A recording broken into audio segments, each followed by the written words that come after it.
The message arrived on a Tuesday morning, transmitted across thousands of light years to reach Earth's diplomatic station in orbit. Jake Morrison sat in his small office, sipping coffee that had gone cold an hour ago, when the screen on his desk blinked with an incoming priority message. He set down the cup and opened the file. The Galactic Council was hosting their annual Cultural Exchange Summit. Jake had attended 2 of these events before, and they were always interesting in their own way.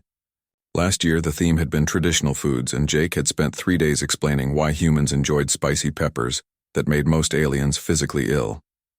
The year before that, it was music, and the council members had been disturbed by how much humans enjoyed loud, aggressive sounds mixed with their melodies. This year's theme made Jake smile as he read it. Companions across the cosmos. Each delegate was expected to bring a pet from their homeworld. The goal was to showcase the different ways species formed bonds with other living creatures. It was meant to be a peaceful, friendly gathering where everyone could share stories and learn about each other's cultures. Jake leaned back in his chair and looked out the window at Earth below. Blue and green and white, spinning slowly in the darkness of space. A death world, the aliens called it. Too much gravity. Too much weather. Too many things that could kill you. And yet humans thrived there. More than thrived. They had climbed to the top of the food chain and then started making friends with the other creatures that lived there. He thought about what pet he could bring. The obvious choices would be a dog or a cat. Both were popular on Earth, and both had been humanity's companions for thousands of years. Dogs were loyal and eager to please. Cats were independent but affectionate. Either one would be safe, expected, and probably well received by the other species at the summit. But Jake had never been one to do the expected thing. He pressed the communication button on his desk. A moment later, the face of Lieutenant Commander Amy Rogers appeared on his screen. She was stationed on the military side of the orbital platform, but she and Jake had become friends over the past 2 years. Amy had a sharp mind and a good sense of humor, and she understood the complicated politics of dealing with alien species. "What's up, Jake?" Amy asked. She was in her uniform, her dark hair pulled back in a regulation bun. "I need your opinion on something," Jake said. He forwarded her the cultural exchange invitation. "Read that and tell me what you think." Amy's eyes moved across her own screen as she read the message. After a moment, she looked back at him with a grin. "They want you to bring a pet? This should be good." "I was thinking about bringing something that would make an impression," Jake said. "How big of an impression are we talking about?" "Big enough that they'll remember Earth for a very long time." Amy's grin widened. "You're not thinking what I think you're thinking, are you?" "Depends on what you think I'm thinking." "Jake, you can't bring Luna to a diplomatic summit." Jake smiled. "Why not?" "The invitation says to bring a pet. Luna is technically a pet. My pet specifically. She's a 300-pound Bengal tiger. A very well-behaved Bengal tiger," Jake corrected. "She's trained, socialized, and completely safe around people she knows. Besides, this is supposed to be about showing how different species bond with their companion animals. What better way to show how humans do things?" Amy was quiet for a moment, thinking it over. Jake could see the wheels turning in her head. Finally, she shook her head, but she was still smiling. "You know this is going to terrify half the delegates, right?" "Probably more than half," Jake agreed. "But that's part of the point. These species come from worlds where everything is safe and controlled. They've domesticated prey animals, not predators. They need to understand that humans are different. We come from a world where danger is normal, and we've learned to live with it. To embrace it even. And you think bringing an apex predator to a peace summit is the best way to teach them that lesson?" "I think it's an honest way. Luna is part of my life. She has been for 5 years now. Ever since I rescued her from that sanctuary that was closing down. She trusts me and I trust her. That bond means something. It says something about who humans are." Amy sighed, but Jake could tell she was convinced. "You're going to need authorization from about a dozen different departments. Medical clearance, security clearance, transportation clearance, and you'll need to prove that Luna won't be a danger to the other delegates." "I can do all of that," Jake said. "Luna has all her health certificates. She's been around crowds before, and I'll take full responsibility for her behavior." "All right," Amy said. "I'll help you with the paperwork. But I'm also coming with you to this summit. Someone needs to be there to say I told you so when this goes sideways." "Deal," Jake said. Over the next 3 weeks, Jake worked through the bureaucracy. He submitted medical records proving Luna was healthy and vaccinated. He provided video evidence of Luna's training and temperament. He wrote up detailed safety protocols. He arranged for specialized food to be synthesized on Station Harmony, where the summit would take place. He even got a letter of recommendation from the wildlife sanctuary director, who had known Luna since she was a cub. The hardest part was actually convincing the Galactic Council to allow it. They had expected Earth to send a representative with a small, harmless animal. When Jake's request came through asking to bring a large predatory feline, there had been immediate concerns. Several council members had wanted to deny the request outright, but Jake had argued his case carefully. He pointed out that the summit was meant to showcase genuine cultural practices, not sanitized versions meant to make others comfortable. He explained that humans had a long history of bonding with powerful animals, and that this was an important part of Earth's culture. He promised that Luna would be under his control at all times, and that he would follow any safety guidelines the council wanted to establish. In the end, Mediator Tharn had approved the request. Tharn was a Korvax, one of the older and more thoughtful species in the council. He had spent time studying Earth and human behavior, and he understood that sometimes discomfort led to growth. If the summit was going to be meaningful, it needed to be honest, and honestly, humans kept predators as pets. The day before the summit, Jake went to visit Luna at the specialized habitat where she was being kept during the preparations. It was a large enclosure with climbing structures and a pool, designed to keep her comfortable during the journey. When Jake entered, Luna immediately came to greet him, making a low rumbling sound deep in her chest. Jake scratched behind her ears, feeling the vibration of her purr through his fingers. "Hey girl, ready for an adventure?" Luna pushed her massive head against his chest, nearly knocking him back a step. At 300 pounds, she was pure muscle and power. Her orange and black stripes were beautiful in the artificial sunlight of the habitat. Her golden eyes looked at him with intelligence and affection. "We're going to meet a lot of new people tomorrow," Jake told her, running his hand along her back. "Strange people. They're going to be scared of you at first, but I need you to be on your best behavior. Can you do that for me?" Luna made a soft chuffing sound and rubbed against him again. Jake smiled. She didn't understand his words, but she understood his tone. She knew he was asking something of her, and she was agreeing in her own way. Amy found him there an hour later, sitting on the ground with Luna's head in his lap. The tiger was relaxed, eyes half closed, while Jake stroked her fur. "You really do trust her, don't you?" Amy said. "With my life," Jake replied. "And tomorrow everyone else is going to see why." That night, Jake barely slept. He kept thinking about the summit, about how the other delegates would react. He wasn't trying to scare them or make them angry. He genuinely wanted them to understand something important about humans. Earth was a dangerous world, and it had made humans into a species that didn't fear danger the way others did. Instead, humans had learned to respect it, to work with it, and sometimes to love it. Luna was proof of that. She was a killer by nature, designed by evolution to hunt and survive. But she was also capable of gentleness, of loyalty, of forming deep bonds with another species. And Jake, a human who could have chosen any companion animal in the world, had chosen her, not in spite of what she was, but because of it. The morning of the summit, Jake put on his formal diplomatic clothes and went to collect Luna. She was already in her transport carrier, a large reinforced container with ventilation holes and a water dispenser.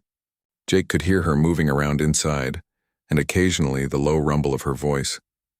Amy met him at the docking bay where the shuttle was waiting. She looked at the carrier and shook her head. "Last chance to back out and bring a goldfish instead," Jake laughed. "Where's the fun in that?" They loaded Luna's carrier onto the shuttle and took their seats for the journey to Station Harmony. As Earth fell away behind them and the stars stretched out ahead, Jake felt a sense of calm purpose. He was about to show the galaxy something they had never seen before, a human and his tiger, walking into a room full of aliens. It was going to be memorable. Mediator Tharn had frozen in place when Luna first emerged. Now he seemed to regain some of his composure, though Jake noticed he didn't come any closer. "Delegate Morrison, I must confess I am troubled. The purpose of this summit is to showcase companionship between species. What you have brought appears to be a creature that could slaughter half the beings in this room." "She could," Jake admitted, "but she won't because that's not who she is. And more importantly, that's not the relationship we have. How can you be certain? Asked Shakar, the Velkar delegate. His voice was tight with stress. Predators are driven by instinct. They hunt, they kill. It is their nature. It is part of their nature, Jake corrected. But it's not all of their nature. And humans understand that better than most species because station harmony was impressive even by galactic standards.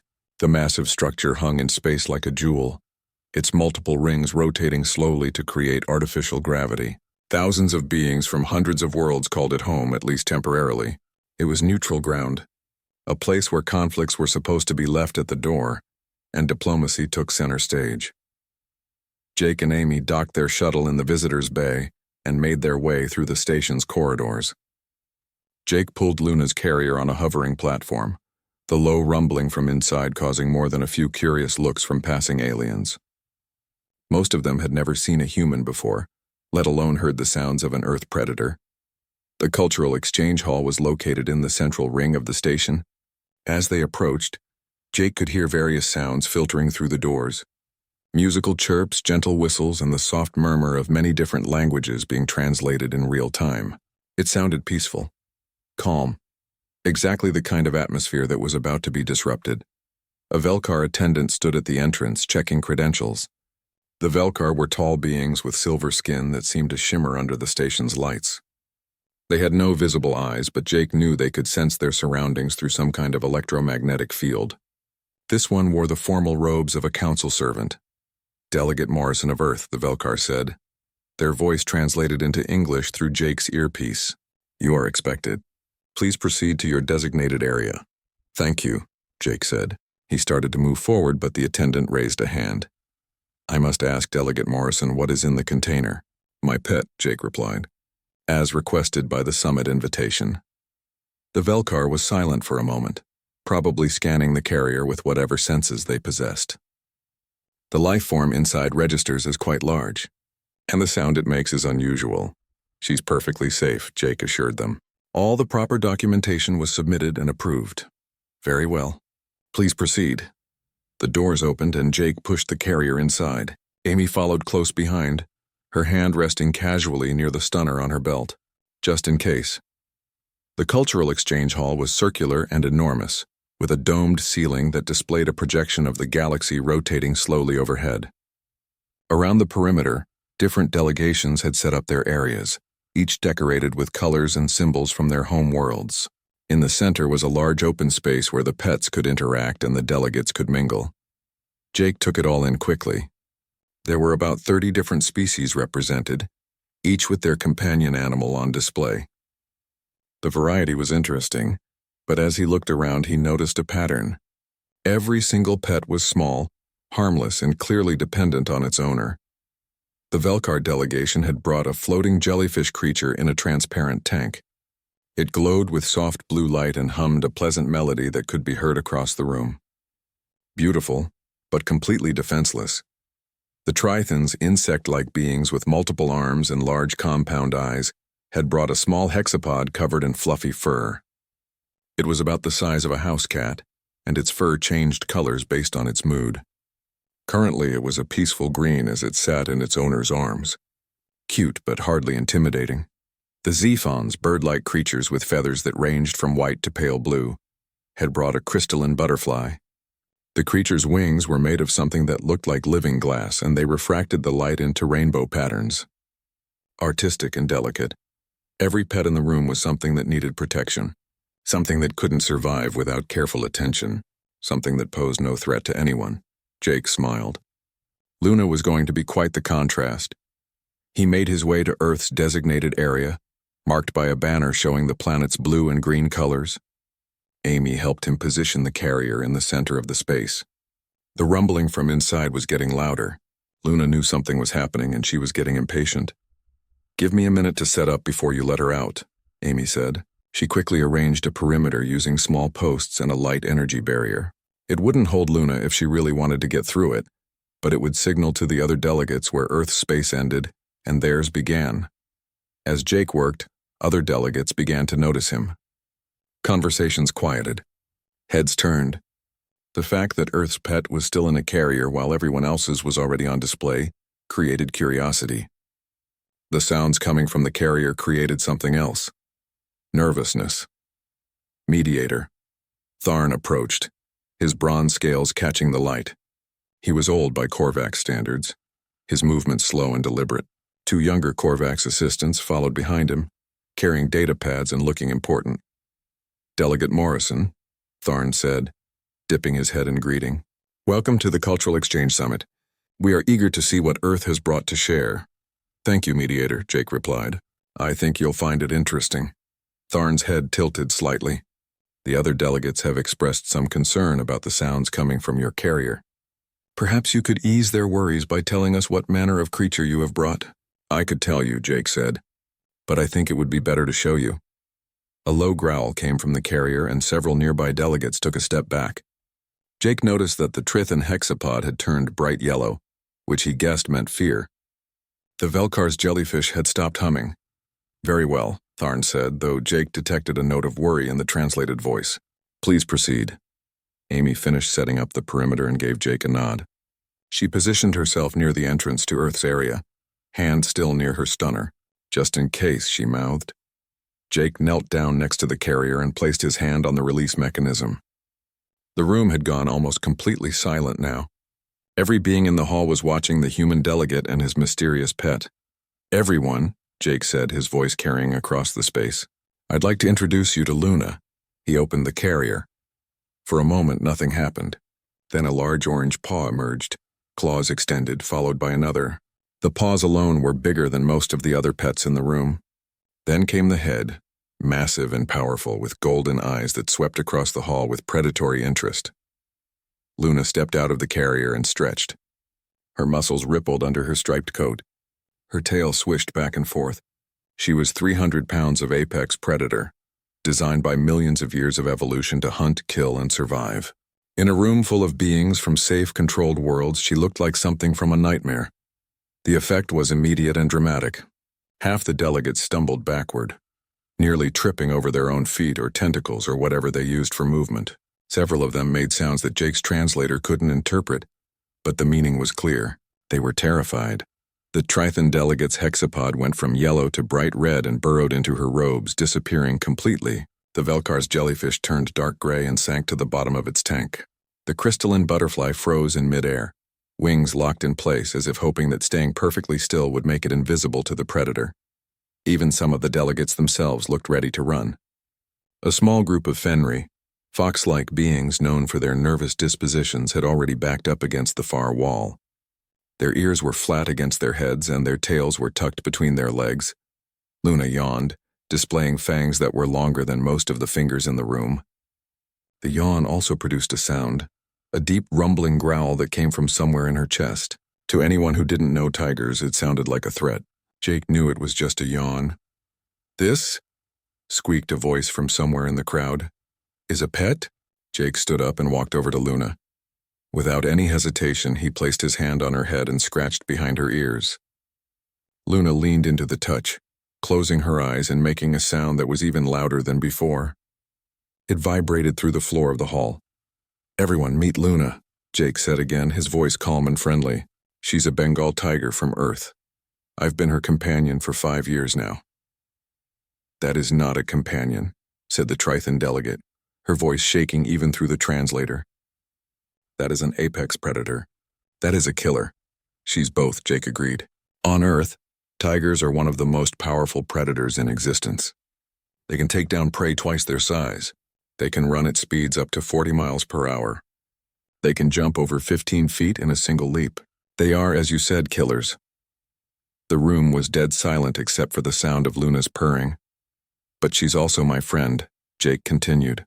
"She's loyal, affectionate, and protective. She plays, she cuddles, and she trusts me with her life just as I trust her with mine." The silence in the cultural exchange hall stretched on for what felt like minutes but was probably only seconds. Jake stayed sitting next to Luna, his hand still on her belly, completely at ease. The tiger's eyes were half closed in contentment, and her tail twitched occasionally in lazy satisfaction. Finally, Mediator Tharn found his voice. "I have been part of the Galactic Council for 30 years, he said slowly. "I have witnessed many things that surprised me. But never have I seen a being voluntarily place themselves in such a vulnerable position with an apex predator. Vulnerable? Jake looked up at him. I'm not vulnerable. I'm safe. Safer with Luna than I would be in a lot of other situations. How can you say that? The question came from a Sorok delegate, a reptilian being with green scales and sharp teeth of her own.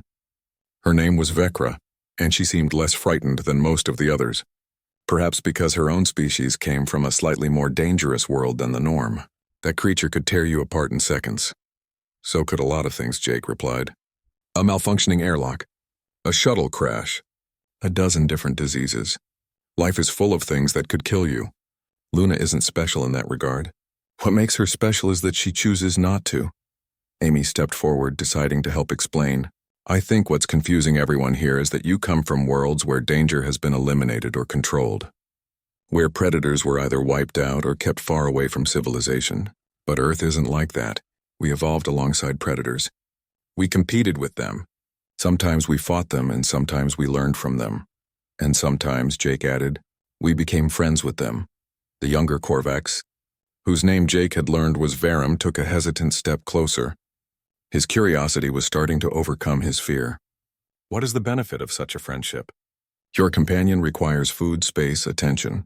She is dangerous. Why take the risk? Jake thought about how to answer that. Because the risk is worth it. Luna isn't just a pet to me. She's family. When I come home after a long day, she greets me. When I'm sick or sad, she stays close to me. She plays with me. She makes me laugh. Yes, she's powerful and dangerous, but that's part of what makes our bond meaningful. She could survive without me. I could survive without her. We're together because we want to be, not because either of us has to be. He scratched Luna under her chin, and the tiger's purring intensified. The sound rolled through the hall like distant thunder. Several delegates flinched at the noise, but Jake noticed that a few of them were starting to look more curious than terrified. You speak of choice, Tharn said. But how do you know she chooses to be with you? Perhaps she simply lacks the opportunity to leave. She's had opportunities, Jake said. The sanctuary where I got her was huge. Hundreds of acres of natural habitat. She could have hidden from me any time she wanted. Could have avoided human contact entirely. But she didn't. When I visited, she came to the fence to see me. When I started her training, she participated willingly. When I brought her home, she adapted to living with me. Every step of the way, she made choices. Vekra, the Sorok, spoke again. On my world, we have creatures similar to your tiger. Large carnivores with sharp teeth and strong bodies. We call them the Kresh. They are respected but feared. No one would think to approach one, let alone live with one. Have you ever tried? Jake asked. The question seemed to surprise her. Tried? No, why would we? Because you might be surprised by what could happen. Luna's ancestors were wild tigers who feared and avoided humans. But over time, some tigers ended up in captivity. They were exposed to humans from a young age. And something interesting happened. They learned that humans weren't threats. They learned that humans could provide food, safety, and companionship. And some of them, like Luna, learned to trust. Amy pulled up a holographic display from her datapad. Images appeared in the air above Earth's area, showing various animals. A dog playing with a child, a cat sleeping in someone's lap, a parrot perched on a shoulder, a snake wrapped gently around someone's arm, and several pictures of big cats, including tigers, interacting peacefully with humans. Humans have companion animals from every category, Amy explained. Predators like dogs and cats, birds of prey like hawks and owls, reptiles like snakes and lizards, even some predatory fish. We don't limit ourselves to safe, harmless creatures. We form bonds with animals that command respect. But why? The question came from a Fenri delegate, one of the fox-like beings who had retreated to the far wall. His voice was high and nervous. Why not choose companions that are safe? That cannot harm you. Jake stood up and Luna immediately rose with him. The sudden movement caused several delegates to tense, but Luna simply stretched again and then sat at Jake's side. Her head came up to his waist and she looked at him with clear affection. Because safe isn't always what we need, Jake said. Let me tell you about Luna's life before I met her. She was born in a breeding program that was trying to save Bengal tigers from extinction. When she was 6 months old, the program lost funding and had to close. She was moved to a sanctuary, but that sanctuary was overcrowded and understaffed. She spent 2 years in a small enclosure with minimal human contact. She was fed regularly, kept healthy, but she had no real stimulation, no enrichment. She was alive, but she wasn't thriving. He paused, his hand moving to rest on Luna's head. When I visited that sanctuary, I saw her in that small space, and I saw how intelligent she was. How aware.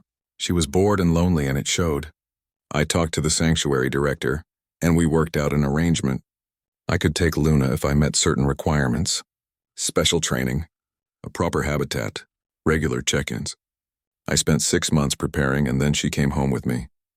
Luna made a soft chuffing sound and pressed against Jake's leg. For the first few weeks, she barely interacted with me. She was cautious, uncertain. But gradually she started to trust. She started to play. She started to purr when I came near. And I watched her transform from a bored, lonely animal into someone who was engaged with life again. That transformation happened because we connected, because we formed a bond that mattered to both of us. Verum had been edging closer during Jake's story. Now he was only about 10 feet away, still cautious but clearly fascinated. "And you are never afraid of her?" "I'm respectful of her," Jake corrected. "There's a difference. I know what she's capable of. I know her strength and her instincts, but I also know her personality. I can read her body language. I know when she's playful, when she's tired, when she's irritated. And because I understand her, I can respond appropriately. That's how we avoid problems." "What happens if you misread her signals?" Shkar asked. The Velkar had moved slightly closer as well, though he still maintained a careful distance. "What if you make a mistake?" "Then I could get hurt," Jake admitted. "But the same is true of any relationship. If I misread a human's signals, I could offend them or make them angry. If I make a mistake flying a shuttle, I could crash. If I eat the wrong food, I could get sick. Life requires paying attention and making good judgments. Luna is no different." Amy brought up another image on the holographic display. This one showed statistics. Earth has millions of people who keep companion animals. Dogs, cats, birds, reptiles, and yes, sometimes big cats like Luna. The number of serious incidents is extremely low. Why? Because people who keep these animals take the responsibility seriously. They train them. They socialize them. They provide proper care. And they accept that there's a relationship between themselves and their companion that requires work and attention. "Your species accepts risk in a way that most others do not," Tharn observed. "This is consistent with what we know about humans. You engage in dangerous sports. You explore hazardous environments. You push boundaries that other species avoid. Perhaps keeping predators as companions is simply another expression of this tendency." "Maybe," Jake said. "Or maybe it's because we understand something that others don't. Danger and safety aren't opposites. They're two sides of the same coin. Luna is dangerous, yes, but that danger comes with strength, intelligence, and a kind of nobility. She's a survivor. She's a fighter, and those qualities are part of why I respect her so much." He made another hand gesture, and Luna lay down again. Then he made a different gesture, and she rolled onto her back, exposing her belly once more. "This is called trust," Jake said to the watching delegates. "In the wild, no predator would expose their belly to a potential threat. It's the most vulnerable part of their body. When Luna does this, she's telling me that she feels completely safe. That's what our bond means." Vekra, the Sarok, had been watching intently. Now she spoke up again. "On my world we have a saying. The strongest steel is forged in the hottest fire. Perhaps the strongest bonds are forged with the most dangerous companions." "That's exactly it," Jake said, grateful that someone was starting to understand. "Yes, Luna is powerful. Yes, she's a predator. But that's what makes our relationship meaningful. It's built on mutual respect, not dominance. I don't control her through fear. I earn her cooperation through trust." Luna rolled back over and shook herself, then padded over to her water dish inside Earth's area. She drank deeply, her pink tongue lapping up the liquid in large gulps. Even this simple action seemed to fascinate the watching aliens. "She is warm," Verum said, his voice filled with wonder. "And that sound she makes." "What is it?" "Purring," Jake explained. "It's how cats, both big and small, express contentment. It means she's happy and relaxed." Verum continued to pet Luna's head, his movements becoming more confident. The other delegates watched this interaction with amazement. One of their own was touching the predator and nothing terrible was happening. If anything, both the Korvax and the tiger seemed to be enjoying the experience. "The texture of her fur is remarkable," Verum said. coarse yet smooth, and I can feel the power in her muscles even through her coat. She's incredibly strong, Jake agreed. A tiger can drag prey that weighs more than they do. They can break bones with their bite. But right now, she's choosing to be gentle. That's what makes her special. Mediator Tharn had been watching the interaction carefully. Now he took a step closer himself, though he still maintained what he probably considered a safe distance. I am beginning to understand what you wished to demonstrate, Delegate Morrison. The relationship between predator and companion on Earth is fundamentally different from what we know. It is, Amy said, rejoining the conversation. Most species in the galaxy domesticated animals that were already prey creatures. Herbivores. Small, gentle beings that posed no threat. Humans did that too with animals like horses and cattle, but we also formed bonds with wolves, which became dogs. We kept cats, which are predators. We even trained birds of prey to hunt with us. We never limited ourselves to safe choices. Shakar spoke up from his position near the Velkar area. But surely there is danger in this approach. Incidents must occur, injuries, even deaths. They do happen, Jake admitted, but far less often than you might think. The key is understanding, training, and respect. Most problems occur when people treat powerful animals like toys or status symbols, instead of living beings with their own needs and instincts. When the relationship is built on the right foundation, it can last a lifetime without incident. Vekra, the Sorok delegate, had been watching Luna with keen interest. Her species came from a world that was slightly more dangerous than most in the Council, though nothing like Earth. Now she moved closer as well, her movements confident despite her earlier concerns. I would like to approach as well, she announced. If the human allows it, Jake looked at Luna again. The tiger had settled into a lying position while Varum petted her, clearly enjoying the attention. Her tail swished lazily and her eyes were half closed. Good signs, come ahead, Jake said. Same guidelines. Move slowly, let her smell you first. Vekra approached with the natural grace of a predator herself. When she extended her hand for Luna to sniff, there was no tremor in her movement. Luna investigated the new scent, then bumped her head against Vekra's palm just as she had with Varum. Fascinating, Vekra said as she began to pet Luna. On my world, the Kresh would never allow such contact. They avoid all intelligent beings. Luna was raised around humans from a young age, Jake explained. She learned that we weren't threats. More than that, she learned that we could be friends. That's the difference between a wild animal and a companion. It's not about breeding out their nature. It's about forming a relationship based on trust.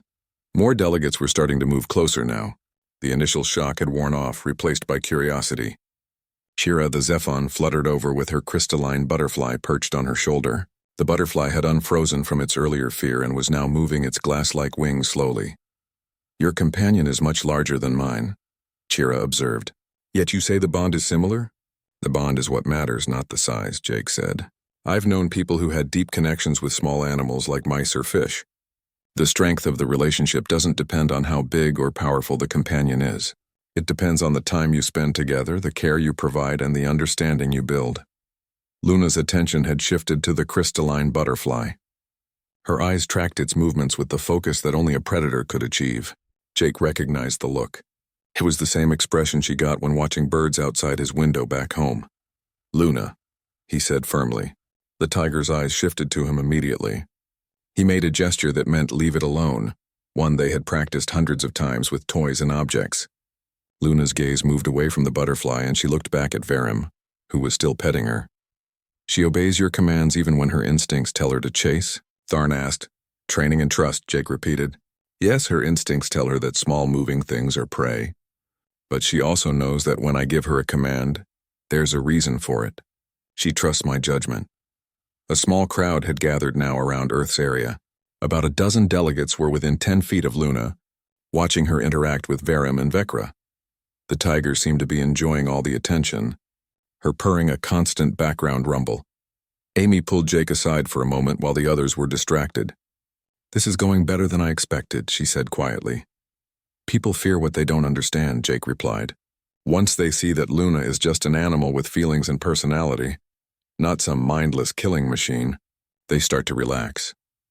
Some of them are still keeping their distance, though. Jake glanced around the room. She was right. While about a third of the delegates had moved closer, the rest were still maintaining their original positions. The Fenri were still against the far wall, watching with nervous expressions. Several other species seemed torn between curiosity and caution. "That's okay," Jake said. "I'm not trying to force anyone to interact with Luna. The point is just to show them that this kind of relationship exists and that it's based on something real." Varim finally stepped back from Luna, though he seemed reluctant to leave. "Thank you, Delegate Morrison. That was an experience I will never forget. To touch such a powerful creature and feel only gentleness in response, it has given me much to think about." "You're welcome," Jake said. "Would anyone else like to meet Luna?" There was a moment of hesitation, and then several hands, paws, and appendages went up. Jake smiled. One by one, he guided delegates through the process of approaching Luna and letting her sniff them. Some were nervous, some were confident, but all of them seemed amazed when the giant predator responded with affection instead of aggression. A Trithan delegate named Zixara approached with her color-changing hexapod still hidden in her robes. "I am ashamed to admit that my companion was frightened when yours first appeared," she said. "Is it safe to bring her out now?" "Luna knows the difference between prey and pets," Jake assured her. "As long as I'm here and giving the signals that everyone is friends, she won't bother your companion." Cautiously, Zixara reached into her robes and pulled out the small hexapod. It was still bright red, the color of fear. Luna's eyes fixed on it immediately, and Jake could see the predatory interest in her gaze.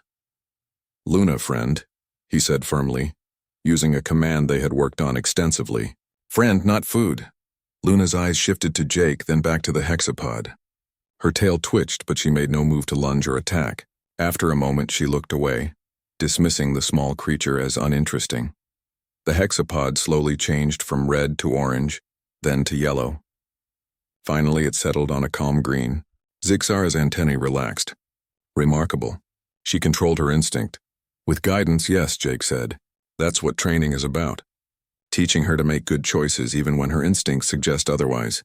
Tharn had been quiet for several minutes, observing everything. Now he spoke up again. "I believe I understand what you are demonstrating, Delegate Morrison. On Earth, the line between predator and companion is blurred. Humans do not see these as opposing categories. A creature can be both dangerous and loving, both powerful and gentle." "Exactly," Jake said. "And more than that, we value those qualities. Luna isn't my companion despite being a predator. She's my companion partly because she's a predator. Her strength, her intelligence, her independence, these are all things I admire about her." Amy brought up more images on the holographic display. These showed humans engaged in various activities with large predators. Someone swimming with a tiger, someone playing with a lion, someone cuddling with a bear. Each image showed the same thing: powerful animals choosing to be gentle with their human companions. "These relationships require enormous trust on both sides," Amy explained. "The human must trust that the animal will control its strength. The animal must trust that the human will respect its nature. It's a partnership, not ownership." Vekra had been examining the images closely. "I noticed that in many of these pictures, the humans are in vulnerable positions. Lying down, turning their backs, closing their eyes. This would be unthinkable with the creche on my world." "That's because you've never tried to build that relationship," Jake said. "You've maintained the ancient separation between intelligent beings and predators. Humans decided to bridge that gap. And what we found on the other side was friendship." The Cultural Exchange Summit was drawing to a close, but the atmosphere in the hall had completely transformed from the morning's tense beginning. What started as a room full of nervous delegates keeping their distance from a predator had become a gathering of curious beings eager to understand something new about the universe and their place in it. Luna lay sprawled in the center of Earth's area, looking thoroughly exhausted from all the attention. Her eyes were half closed and her purring had settled into a quiet rumble. Around her, delegates from a dozen different species sat or stood, still fascinated by the massive tiger who had gone from terrifying to endearing in just a few hours.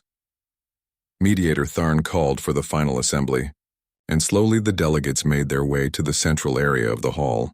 Luna remained where she was, and Jake stayed beside her. Amy stood nearby, ready to assist if needed, though at this point it was clear no assistance would be necessary. "My fellow delegates," Tharn began, his translator rendering his words in everyone's native language. "We have come together today to share our companions, to learn about the bonds between different species and their chosen animals. What we have witnessed has been enlightening in ways I did not anticipate. He gestured toward the various areas around the room. We have seen beautiful creatures. Musical jellyfish, color-changing hexapods, crystalline butterflies. Each one is a testament to the gentle relationships that can form between intelligent beings and the animals of their worlds. Then he turned toward Earth's area, where Luna was visible to everyone. And we have seen something different. Something that challenged our assumptions and forced us to reconsider what we thought we knew about companionship. Jake felt the attention of the room shift to him and Luna. He placed his hand on the tiger's head, and she pressed against his palm without opening her eyes. When Delegate Morrison arrived with his companion, I will admit that my first thought was that he had made a grave error in judgment, Tharn continued. I saw a predator, a killer, a creature that represented everything dangerous about the death world called Earth. I feared for the safety of everyone in this room. Several delegates made sounds of agreement. They had felt the same fear, but as I watched the human interact with his companion, I began to see something else. I saw trust. I saw respect. I saw a bond that was built not on dominance or control, but on mutual understanding, and I realized that I was witnessing something profound. Verum, the young Korvax who had been the first to approach Luna, stood up. Mediator, if I may speak. Please do. I have spent my life studying different species and their behaviors. I thought I understood the concept of companion animals, but today I learned that my understanding was limited by my own experience. On our world, companions are small, gentle creatures that depend on us for survival. We protect them, we care for them, and in return they provide comfort and affection. He gestured toward Luna. But the human's companion is different. She does not need protection. She is powerful enough to survive on her own. Yet she chooses to be with him, and he chooses to be with her. Their relationship is not about need, it is about want, about mutual choice. That is something I had never considered before. Vekra, the Sorok delegate, stood as well. On my world, we have always viewed predators with fear and respect, but never with affection. The Kresh are magnificent creatures, but they are dangerous. We would never think to approach them, let alone live with them. Yet now I wonder if we have been missing an opportunity. If the humans can form such bonds, why cannot we? Zixara, the Trathan delegate, added her voice. My people breed our companions specifically to be harmless. We select for gentleness, for dependence, for safety. But in doing so, perhaps we have lost something. The human's companion is not gentle by nature. She is gentle by choice, and that choice carries meaning. Shkar, the Velkar, who had been among the most frightened initially, surprised everyone by speaking up. I touched the human's companion today. I felt her warmth and her strength. I heard her purring and felt it vibrate through my body. And I realized something. We fear predators because they can harm us. But the human does not fear his companion because he understands her. He has taken the time to learn her language, her needs, her personality. That understanding has transformed danger into friendship. Jake listened to all of this with a sense of satisfaction. This was exactly what he had hoped would happen. Not just that the delegates would stop being afraid of Luna, but that they would start thinking differently about the relationships between species. Mediator Tharn raised his ceremonial staff. Delegate Morrison, would you care to add any final thoughts before we conclude? Jake stood and Luna immediately rose with him. The tiger stretched, her muscles rippling under her striped coat, and then sat at Jake's side. Her head came up to his waist and she looked out at the assembled delegates with calm golden eyes. I want to thank everyone for giving Luna and me a chance today, Jake began. I know she was frightening at first. I understand that fear because I know what she's capable of, but I also know what she chooses to do with that capability, and that's what matters. He paused, looking around the room at the various species represented. Humans come from a world that most of you would consider a nightmare. High gravity, extreme weather, aggressive wildlife at every level. We evolved in a place where danger was normal, where survival required constant vigilance and adaptation. That environment shaped us in fundamental ways. Luna made a soft chuffing sound and Jake scratched behind her ears before continuing. But here's the important part. Earth didn't just make us tough or aggressive. It taught us about respect, about understanding, about finding ways to coexist with things that could kill us. We learned to read the signs, to communicate across species barriers, to build relationships based on trust rather than fear. Amy stepped forward to stand beside Jake. What Jake is describing is something that defines humanity. We don't run from danger, and we don't destroy it unless we have to. Instead, we try to understand it. We try to find common ground. We try to bridge gaps that other species might not even attempt to cross. Jake nodded. Luna represents that philosophy. She's a predator, yes. She's dangerous, absolutely. But she's also intelligent, emotional, and capable of forming deep bonds. When I look at her, I don't just see a tiger. I see a friend, a family member, someone who has chosen to share her life with me just as I've chosen to share mine with her. He made a hand gesture, and Luna stood up on her hind legs, placing her massive paws on his shoulders. To anyone who didn't know them, it might have looked threatening. But Jake wrapped his arms around her neck, and Luna made a deep rumbling sound of contentment. They stayed like that for a moment, human and tiger embracing like old friends. Before Luna dropped back to all fours, the hall was silent. But it was a different kind of silence than the one that had fallen when Luna first emerged from her carrier. This wasn't fear. It was awe. The Galactic Council values peace and cooperation, Jake continued. Those are noble goals and humans support them. But we bring a different perspective to those goals. We believe that peace doesn't mean the absence of danger. It means learning to live with danger responsibly. Cooperation doesn't mean everyone has to be the same. It means finding ways to work together despite our differences. Tharn listened carefully, his wise eyes fixed on Jake. You suggest that humanity's experience with predators has prepared you for galactic diplomacy? In a way, yes, Jake said. Think about it. Luna and I are from different species. We communicate differently. We think differently. We have different instincts and needs. But we've learned to understand each other. We've built a relationship that works for both of us. If I can do that with a tiger, surely the Council can do it with humans. And humans can do it with all of you. Chira, the Zephon delegate, fluttered forward. Her crystalline butterfly was perched on her shoulder, its glass wings catching the light.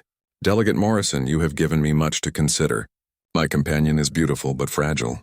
She depends on me completely. Your companion is powerful and independent, yet both relationships are valid. Both are meaningful. Perhaps the galaxy is large enough for many different kinds of bonds. That's exactly what I think, Jake said with a smile. There's no one right way to have a companion animal. What matters is the relationship itself. The time you spend together, the care you provide, the understanding you build. Whether your companion is as small as a butterfly or as large as a tiger, the bond is what counts. Luna sat down and yawned, displaying her impressive fangs one more time.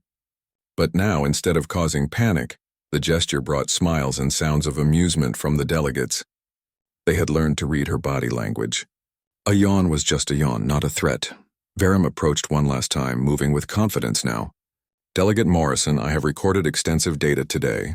I would like permission to share this information with scholars on my world. I believe it could change how we think about animal relationships. You have my permission, Jake said. And Luna's too, I'm sure. As if understanding that she was being discussed, Luna made a soft murrow sound and rubbed her head against Verum's leg. The young Korvax laughed, a sound like chiming bells. Mediator Tharn raised his staff again. Let it be recorded in the official minutes of this summit that the human delegate